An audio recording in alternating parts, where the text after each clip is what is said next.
Vamos começar, né? Respeito aí ao povo que chegou na hora, tudo. Uhum. Eu quero aqui novamente agradecer ao João, tá, por ter aceitado esse convite.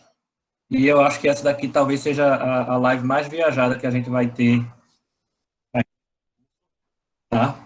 E dizer que é uma satisfação muito grande, chegando aqui na 10ª, já é uma experiência nova, tal, e cada uma com um assunto diferente, tá bom? Então, hoje a gente conta com a presença do João Eduardo Ramos, tá?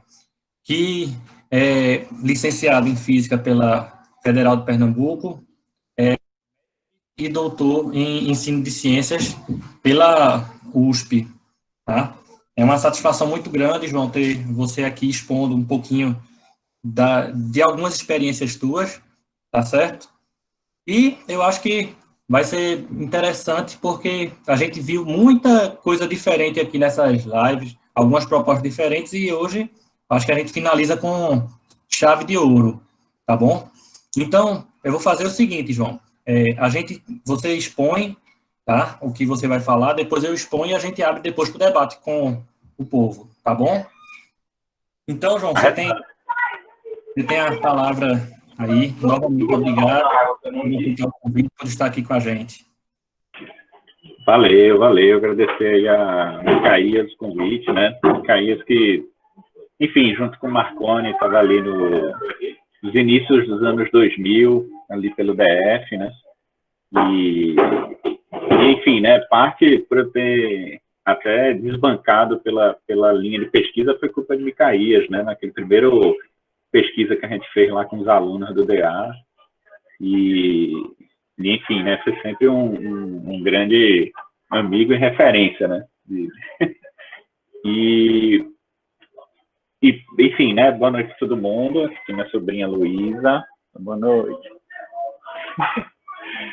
E, enfim, né? Eu acho que talvez ela seja um pouco viajada, não sei, mas vai ser um viajada com o pé no chão, talvez. E aí enfim, acabei perguntando para a Micaías, né, se seria o caso de fazer, eu fiz uma breve apresentação só para ser um guia. Eu não quero demorar muito nela, porque o legal desses espaços é a gente trocar, né, e conversar e viajar junto, né? Então, deixa eu botar aqui para apresentar e eu vou... Opa. Peraí, fazer isso aqui primeiro. Rapidinho.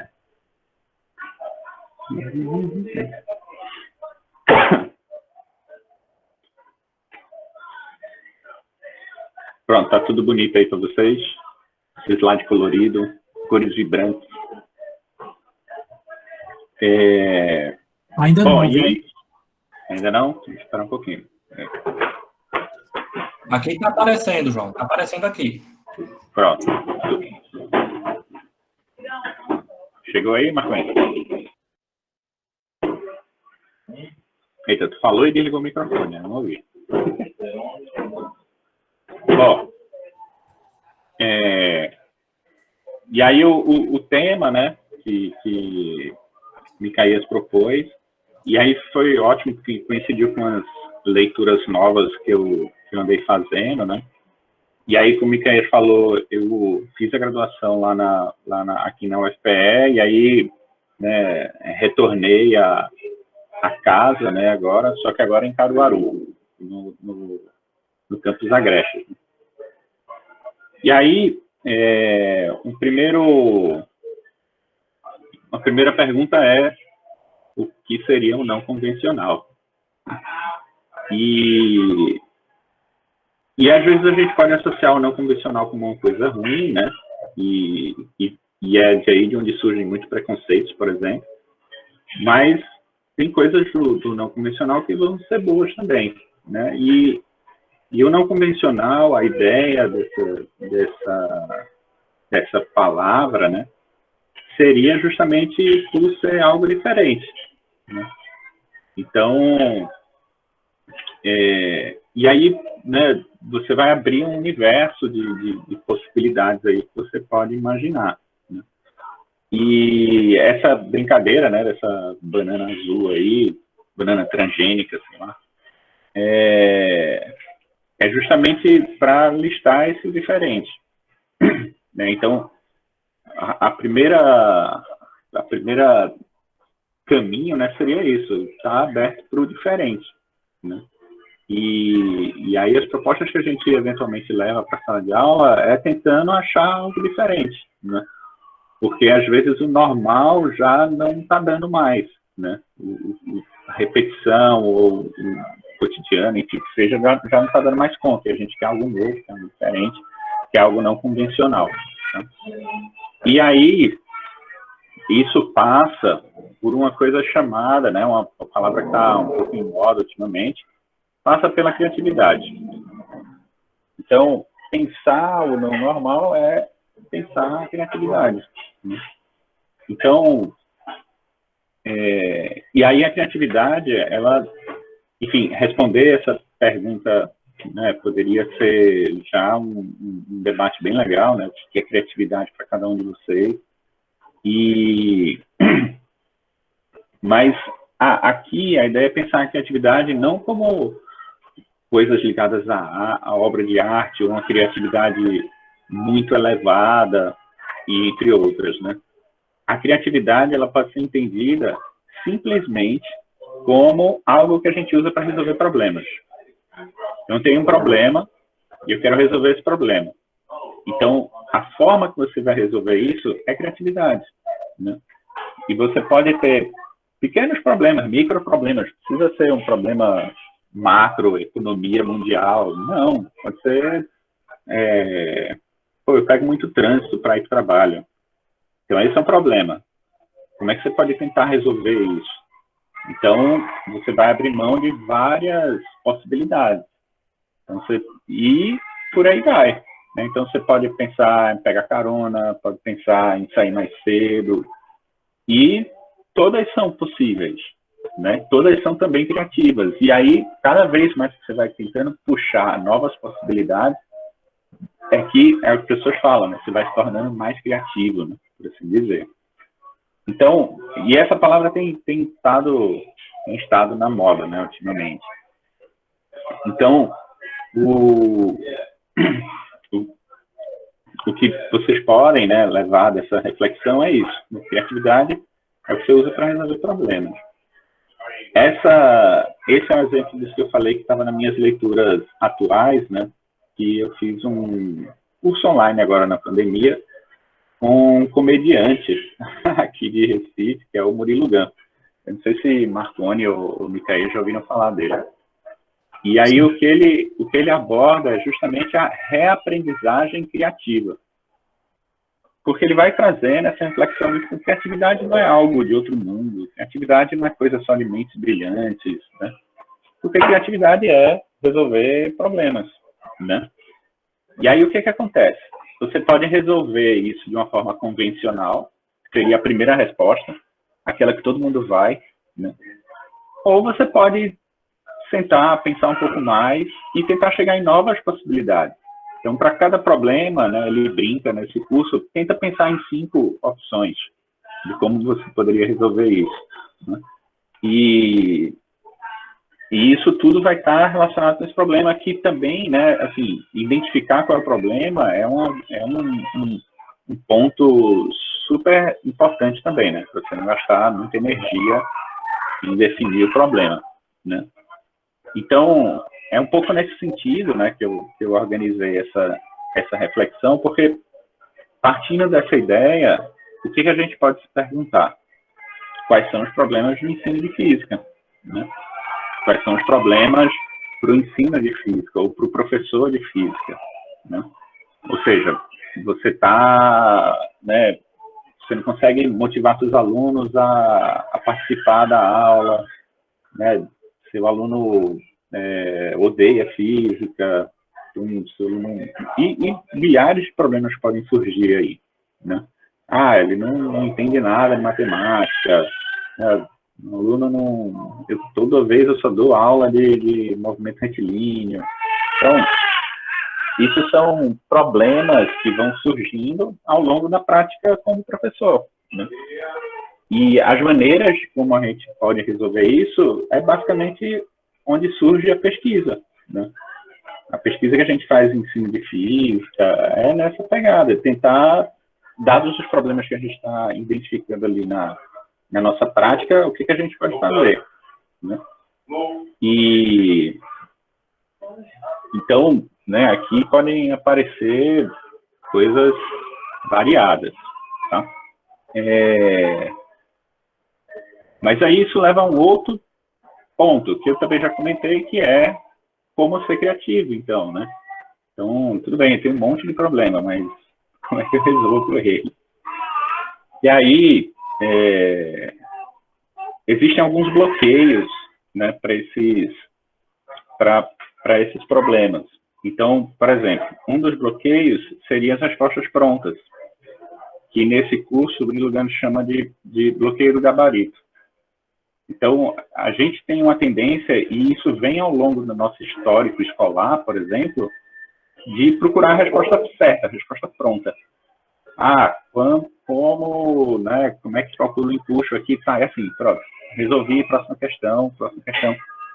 A gente não faz uma reflexão de como perguntar, né, o que perguntar, né, a gente quer acertar e pronto, acabou o meu problema, está resolvido.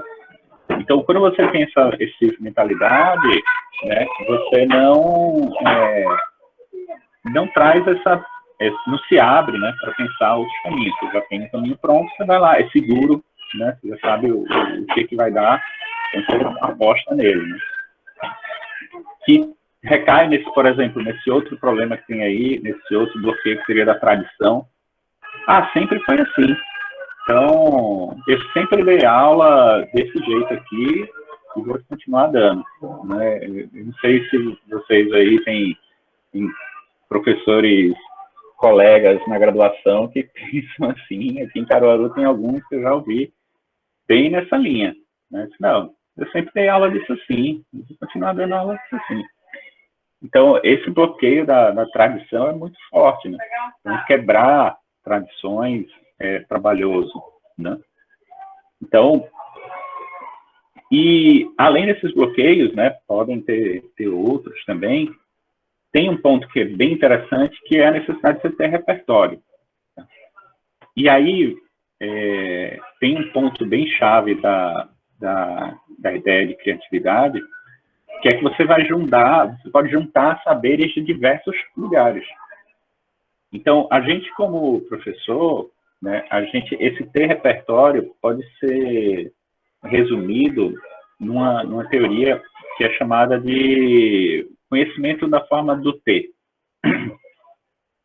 Então, esse conhecimento em forma do T tem outras ideias similares que eu vou comentar, mas quanto mais conhecimento geral você tem, seria essa linha horizontal, né? Você tem saberes diversos e você se especializa em alguma coisa específica, né?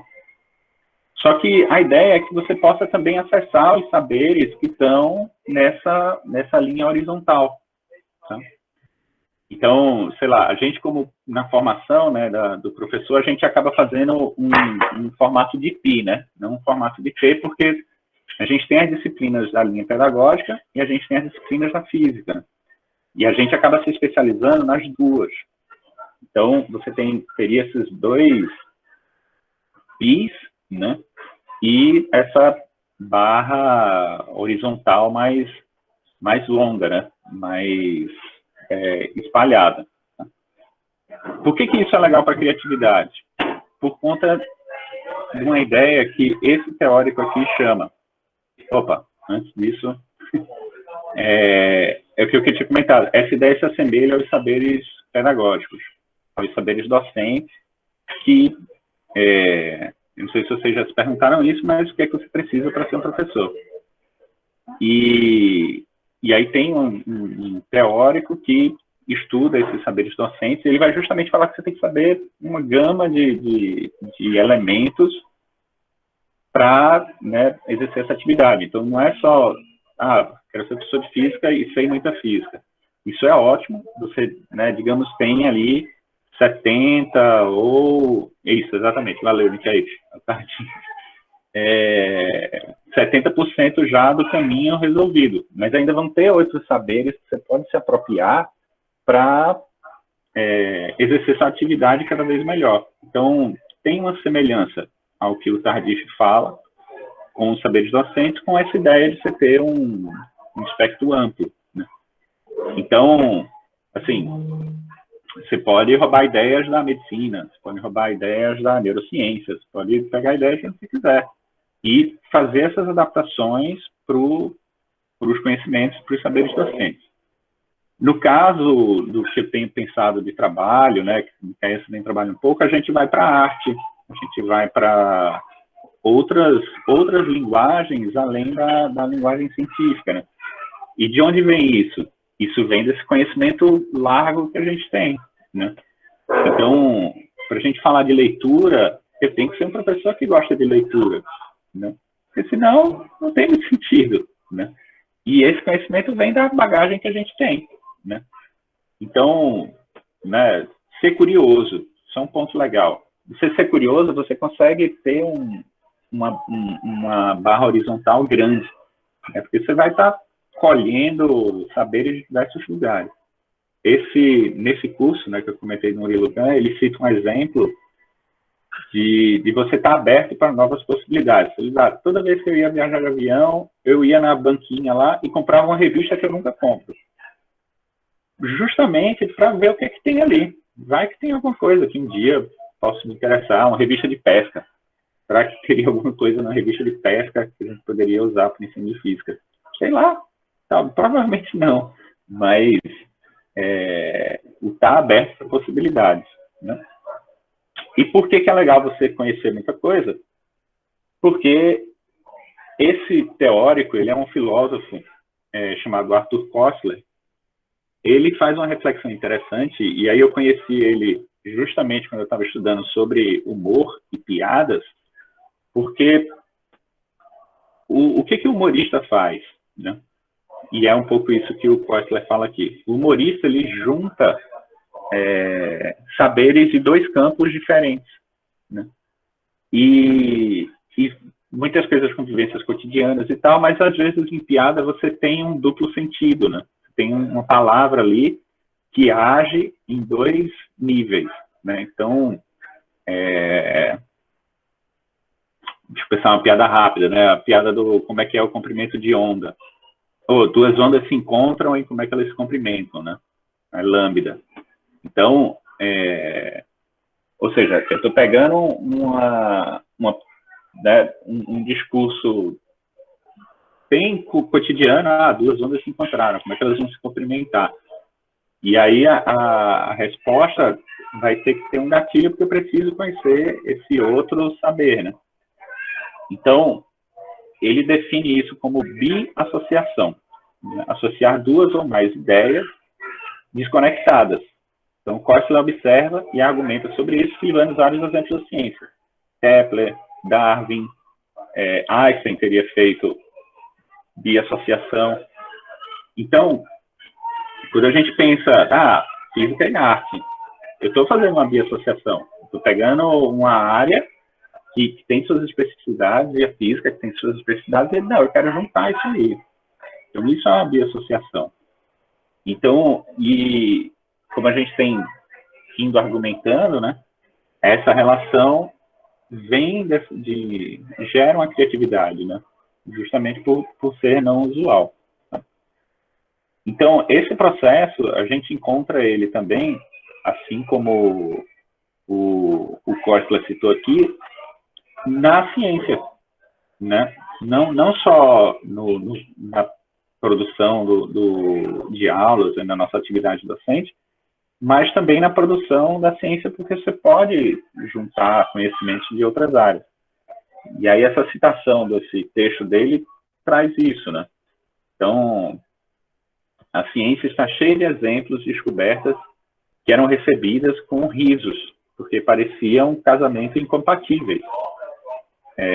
Humorista, por outro lado, escolhe códigos dissonantes para expor suas incongruências escondidas, né? A descoberta cômica é um paradoxo se iniciando. A descoberta científica é o paradoxo resolvido. Então, se a gente pega só o episódio histórico ali do início do efeito fotoelétrico, né, é um pouco isso.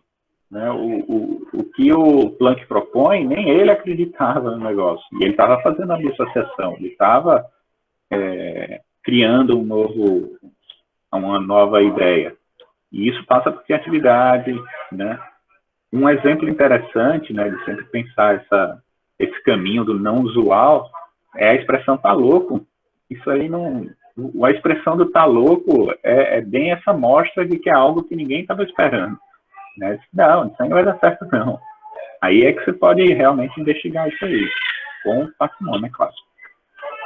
E aí, dado todo esse preâmbulo, né, sobre o não usual, sobre o não comum, o que é que eu tenho me interessado em fazer, né? E aí são esses links, né? E isso já vem desde a graduação, né? Misturar história, misturar humor, criação de meme, jogo, teatro, tudo isso são saberes que estão, a princípio, desconectados, cada um está vivendo na sua área ali, que a gente quer, vamos juntar isso aí, ver o que dá. Né? E aí eu separei alguns breves relatos, né? Tem muitas mais coisas que estão sempre aparecendo. Essa aqui foi um pedaço de uma atividade que eu fiz lá no doutorado, que eu botei os alunos para produzir memes. Isso foi o quê? 2015, 2014. O meme estava bem no início, né? Mas já era uma febre. E aí a dinâmica era essa, eles tinham que escolher um filme e fazer um meme científico com um filme. Né? E aí esse é um trecho, eu acho que eu nem lembro. Tá aqui, ó, do Star Trek. Né? Acho que... E aí brinca. Né? E aí isso era parte, assim, minha parte criativa do processo foi pensar a atividade. E a outra parte criativa de criação foram dos alunos. Né? E saem coisas boas. Né? Podia ter não dado certo, como às vezes realmente não dá certo. Mas, né, você continua tentando, às vezes aparecem coisas boas. Aqui o público eram alunos lá de São Paulo, de uma disciplina de ciências da natureza que é comum para todos os cursos do campus. Lá eles têm essa proposta. Ou seja, eu tinha aluno que entrou na faculdade e achou que ia se livrar de ciências, né, mas não tinha lá uma disciplina do primeiro período para a gente fazer. Então, né, a gente queria trazer essas propostas diferentes, né, para ele relacionar. Uma outra foi também com teatro, e que aqui, né, eu propus, né, um desafio para a galera, que era um jogo, de certa forma, um jogo, né, um jogo teatral, de como é que você representaria o Big Bang usando o corpo. Né? E aí os alunos ficaram lá, enfim, tiveram essa ideia de todo mundo se juntar no mesmo ponto, para tentar subir. Eles usaram um dessas junções aqui do piso, tá vendo, para ser o ponto, e que estaria tudo dentro desse ponto. E eles foram lá fazer essa brincadeira. Eu estou aqui, eu novinho ainda. E essa foi a forma que eles arrumaram para fazer isso. Né? Aqui tem mais, eu acho que é o último exemplo, que é algo também que já existe, né? A gente, de certa forma, não está inventando muitas coisas, né? Isso algumas pessoas já fizeram, mas como você está pegando e está realizando no novo ambiente, né, se torna novo também. Que é um jogo, né? Então, o problema é, eu quero ensinar a história da ciência. Como é que eu vou fazer isso? Então, diversas possibilidades. Só que aí, pensando naquele T horizontal, eu conheci um jogo chamado Timeline. E esse é um jogo que você tem que botar cartas em ordem cronológica. E que são cartas super bizarras, tipo invenção do garfo, invenção do desodorante em lata. São coisas cotidianas, mas que ninguém nunca parou para pensar que aquilo ali foi em algum momento inventado. E aí você tinha que botar eles em ordem. E aí, com essa ideia, né, já tinha jogado esse jogo e tal, aí eu chamei, né, convidei um aluno, ó, vamos adaptar esse jogo aí, criar um timeline ciência. E aí ele topou, foi lá e juntou, e aqui você tem que ordenar os jogos, os eventos em ordem cronológica também, né? E assim, é a dinâmica do jogo, né? As pessoas se envolvem bastante no jogo, é super divertido. Então,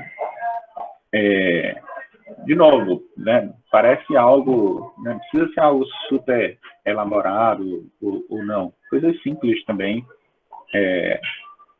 possibilitam soluções criativas e interessantes. Tá? E aí, já finalizando,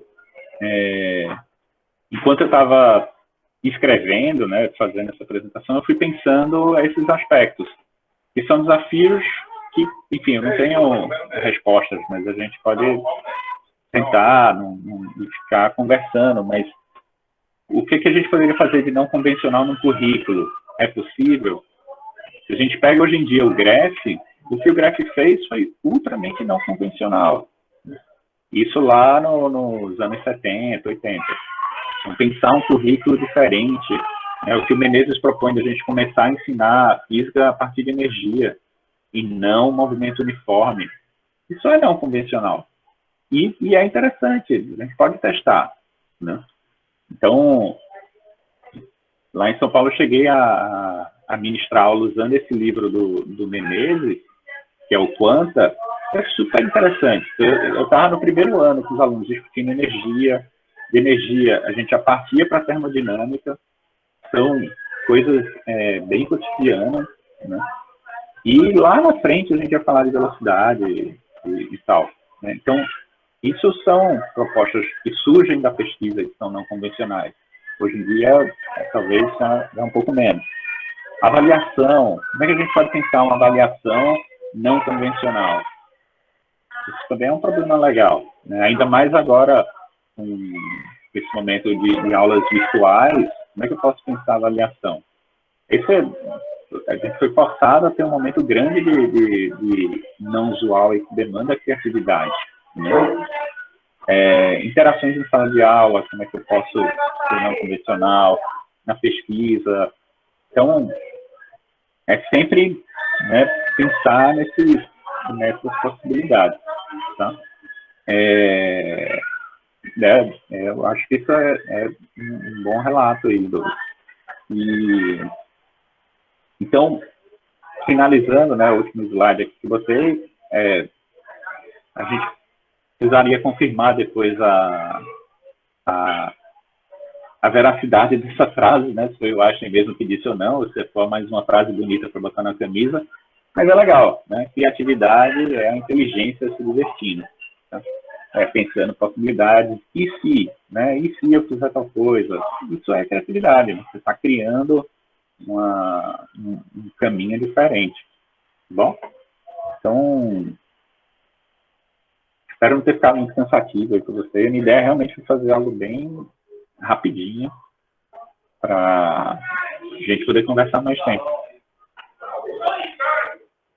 Beleza, João. Bacana aí a tua apresentação, tá? Aí, bom, gostei que deu um embasamento aí para eu poder falar. Olha aí. É bom quando a gente coloca quem sabe falar, quem sabe o que está fazendo, para falar. Primeiro que a gente já aproveita as ideias, tá bom? E sobe nas costas dos gigantes, né? Então, Valeu aí pela apresentação. E agora eu vou falar um pouquinho. Bom, eu vou falar um pouquinho de algumas experiências, algumas atividades que eu fiz que são não convencionais, assim, né? Visando, assim, principalmente a parte de física, que é uma disciplina quase sempre trabalhada da mesma forma. Lista de exercício, tá? Lista Com de exercício, certeza é isso. obrigado. Com aquela pouca interação entre professor e aluno, baixa contextualização, tá? Aí todos nós da área da física, nós fomos forjados dessa forma, né? Estava até conversando com os meus alunos essa semana. Mas tem forma diferente da gente trabalhar. E a gente sabe que a rejeição pela física é muito grande. Por quê? Porque o aluno só consegue ver física como cálculo, não consegue ver física no dia a dia dele. Aí acaba criando uma rejeição antes mesmo de ter aula da disciplina. Antes do aluno ter aula de física, ele já diz que física é difícil, gosta de física, tá? Então, deixa eu colocar aqui minha apresentação, aí vou falar aqui um pouquinho também das experiências que a gente teve, e depois a gente abre para conversar, fazer um bate-papo aí com o João, ver o que é que vocês têm a questionar também, tá? Pronto.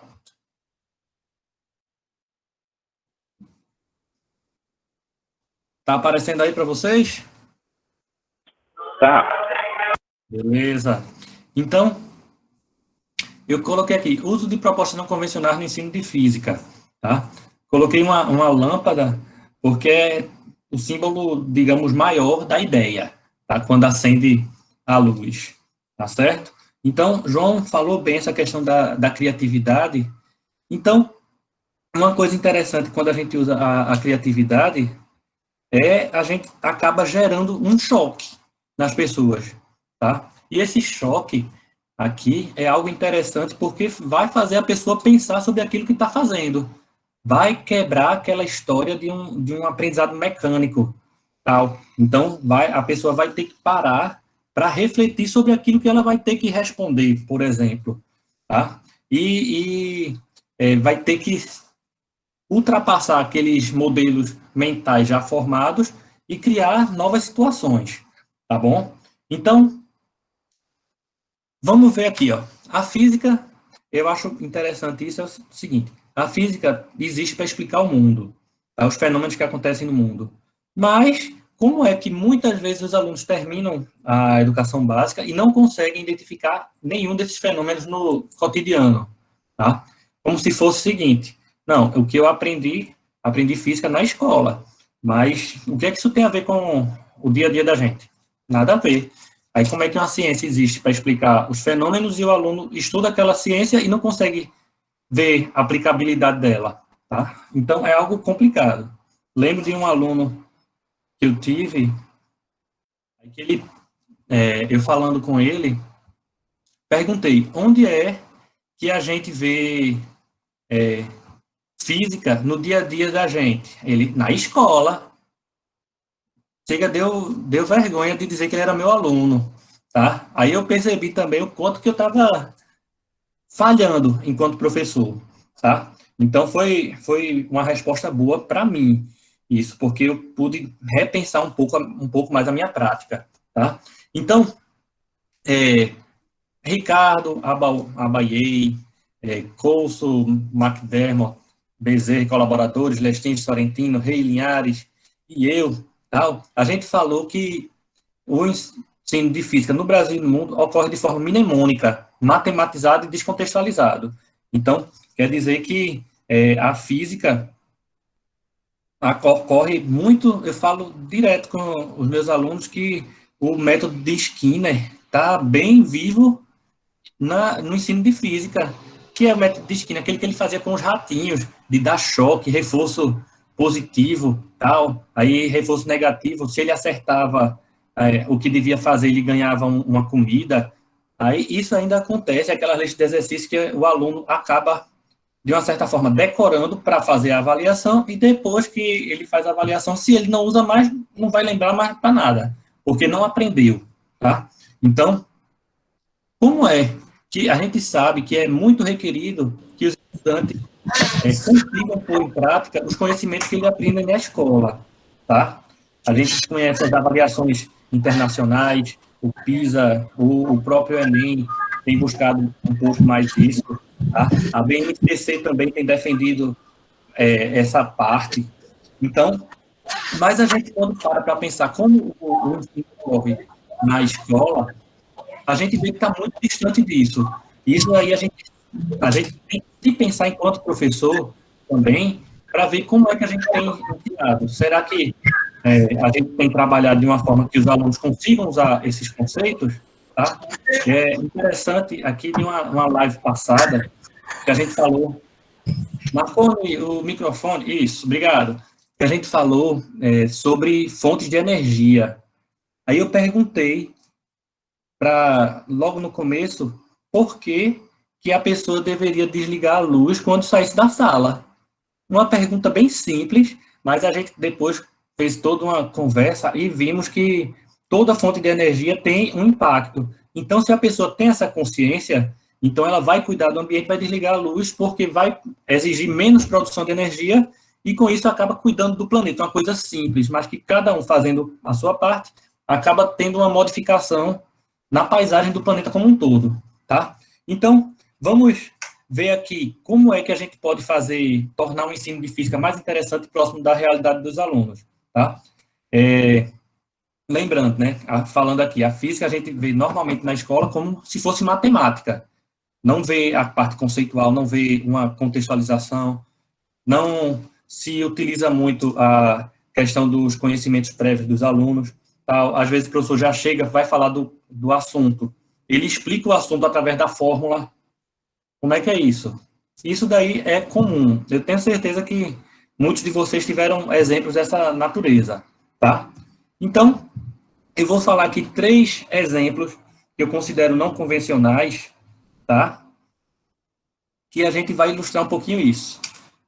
O da dramatização lembra aquele que João falou aí do Big Bang, tá? Só que ao invés de falar do Big Bang, eu peguei 2 grupos de alunos e organizei eles para um falar sobre sistema geocêntrico e outro sobre sistema heliocêntrico.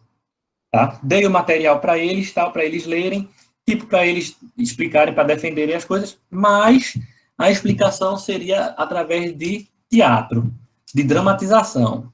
Aí foi um choque danado. Professor, isso aqui não é aula de artes não, professor, e não sei o quê.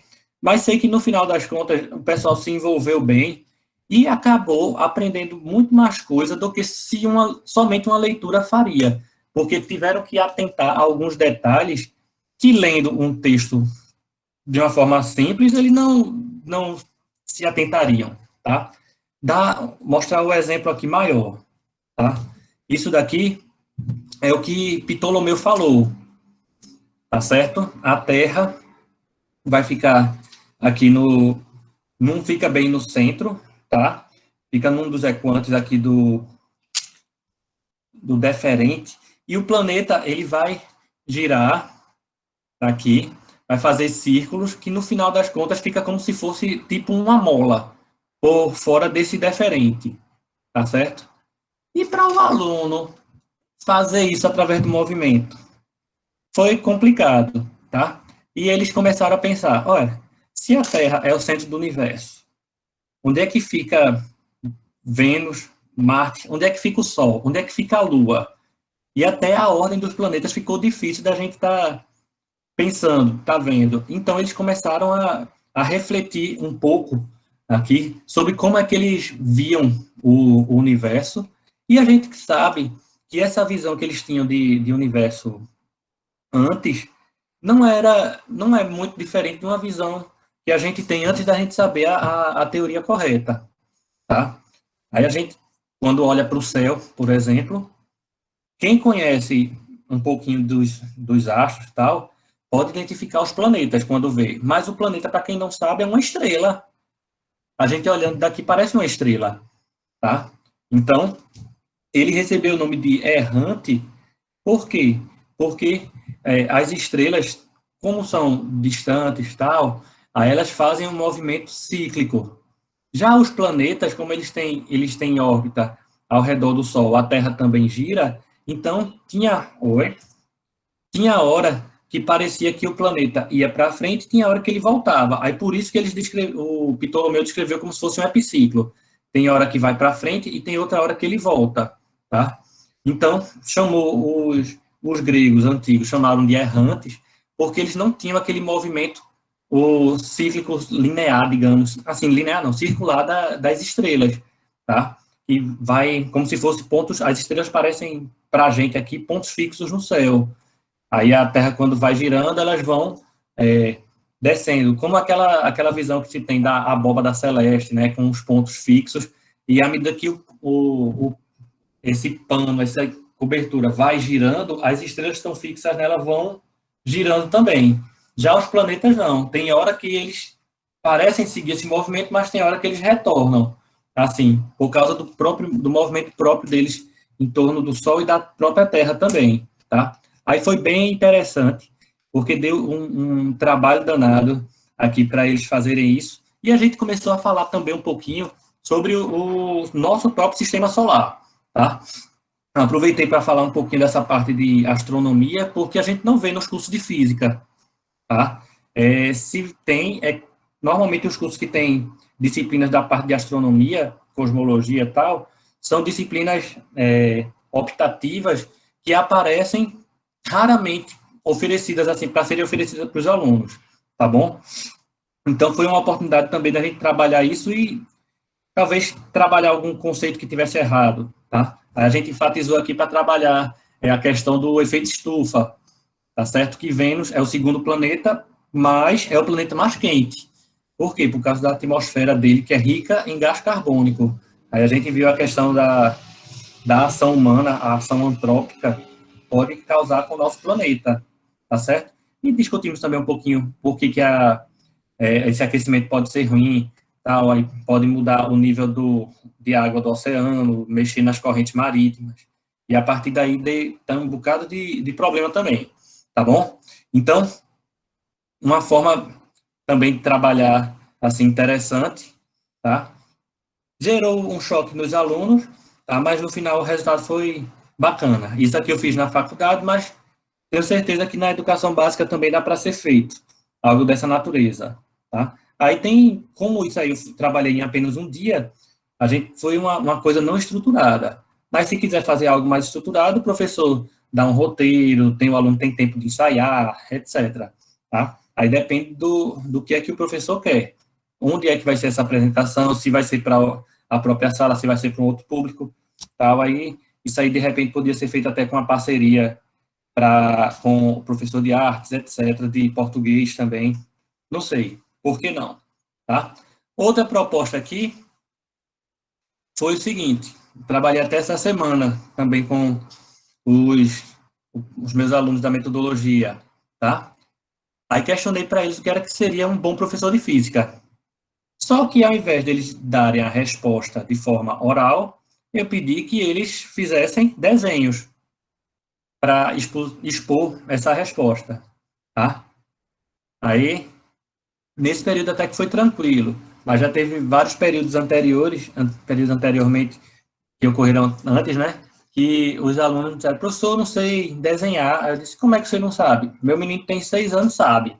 Tá? Minha menina tem 1 ano e 3 meses também, se eu der um lápis, ela fica rabiscando lá, vai desenhar também.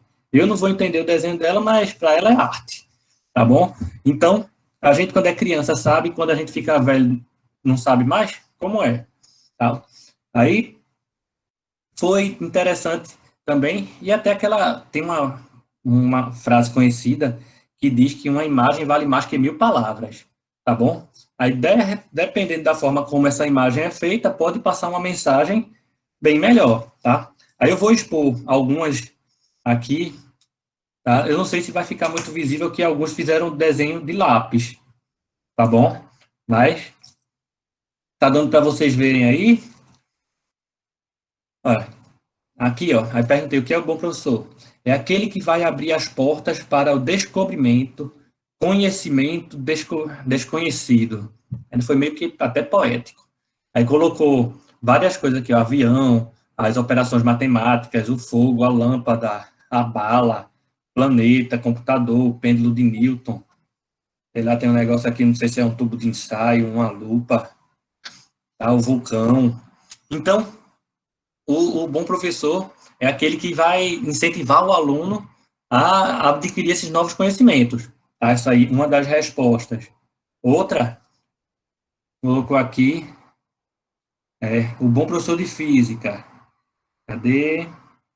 Ensina e explica sempre de possível próximo, faz a prática, tal. Então, liga aquele que liga a teoria à prática, que consegue sobressair desse aspecto puramente teórico, tal, e ver uma aplicabilidade naquilo que está sendo feito, tá? Eu escolhi uns desenhos que fossem mais bonitinhos. Teve alguns que não ficaram tão bonitinhos, tão legais, não, mas é um exercício interessante do mesmo jeito, tá bom? Principalmente para o aluno, para ele poder ver que existem outras possibilidades, tá? João, inclusive, estava falando da questão de criatividade na avaliação. Isso poderia ser uma avaliação diferente. Faça um desenho que explique o conceito de tal coisa. Então, aí, se o aluno não soubesse o que era tal conceito, não ia conseguir fazer o desenho, então ia fazer algo sem que não contemplasse, tá bom? Aí outro colocou aqui uma espécie de imã. Tá? O bom professor atrai os alunos com os conteúdos, desperta o interesse deles, revê suas metodologias. Então, o professor não é aquele que está acabado, o professor está sempre aprendendo, tá? E transmite seus conhecimentos, tá certo? E aqui, essa aqui ficou um pouquinho mais claro, não sei se vocês estão conseguindo ver direito, tá? É aqui, ó, a professora falando, até foi uma menina que fez, ela fez questão de colocar uma professora e duas alunas, tá? Já até como uma espécie de protesto, que tem a questão de poucas meninas na área da física, poucas mulheres, tá? Aí mostrando aqui só mulheres nesse meio, tá? Aí aqui tem o universo, tá? Mostrando que o professor pode abrir um universo de possibilidades e fazer o que a visão do aluno se expanda muito mais, tá bom?